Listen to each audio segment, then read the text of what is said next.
Hello guys, ഇന്ന് കർക്കിടകം ഒന്നാണ്. ഞാൻ ജോലി ചെയ്യുന്ന ഓഫീസിന് അടുത്തായിട്ട് ഒരുപാട് അമ്പലങ്ങളുണ്ട്.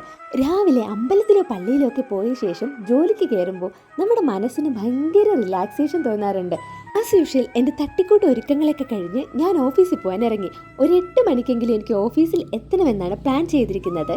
കറങ്ങി തിരിഞ്ഞ് 8:30 എത്തിയപ്പോൾ ഈ പിച്ചുന്ന മുല്ലപ്പൂവും പിച്ചിപ്പൂവും എല്ലാം നമ്മുടെ ഓഫീസിനകത്ത് തന്നെ ഉള്ള സാധനങ്ങളാണ് കേട്ടോ. നമ്മുടെ ഓഫീസിലിരുന്ന് നേരെ നോക്കിയാൽ കാണുന്നത് ഈ ഒരു അമ്പലമാണ്. ഈ അമ്പലം ഏതാണെന്ന് ആർക്കെങ്കിലും മനസ്സിലായോ? ഇത് ആറ്റിങ്ങൽ തിരുവറാട്ടുകാവ് ദേവീക്ഷേത്രമാണ്.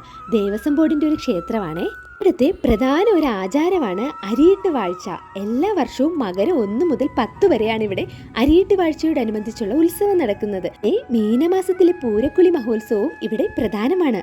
ദേവസ്വം ബോർഡിന്റെ തന്നെ 3 ഉത്സവങ്ങൾ നടക്കുന്ന ഏക ക്ഷേത്രം എന്ന പ്രത്യേകതയും ഈ അമ്പലത്തിനുണ്ട്. കിഴക്കും പടിഞ്ഞാറും ആനക്കോട്ടുള്ള ദേവസ്വം ബോർഡിന്റെ ഏക ക്ഷേത്രം എന്ന പ്രത്യേകത കൂടി ഇതിനുണ്ട്. ഇനി ഈ കാണുന്ന ആന ഈ ക്ഷേത്രത്തിന്റെ തന്നെ ആനയാണ് കേട്ടോ. കാളിദാസൻ എന്നാണ് പേര്. ഇവിടെ വന്നു പോകുമ്പോൾ നമുക്ക് കിട്ടുന്ന ഒരു പോസിറ്റീവ് എനർജി ഉണ്ടല്ലോ, അത് പറഞ്ഞറിയിക്കാൻ പറ്റില്ല. അപ്പോൾ ഞങ്ങൾ കുറച്ച് പുണ്യവെള്ളമൊക്കെ വാങ്ങി നേരെ ഓഫീസിലോട്ട് പോവാണ്. അപ്പോൾ ഇത്രയേ ഉള്ളൂ ഇന്നത്തെ വീഡിയോ ഇഷ്ടപ്പെട്ടാൽ ലൈക്ക് ചെയ്യുക, ഷെയർ ചെയ്യുക, സബ്സ്ക്രൈബ് ചെയ്യുക. അടുത്ത വീഡിയോയിൽ വീണ്ടും കാണാം. Tata bye bye, see U.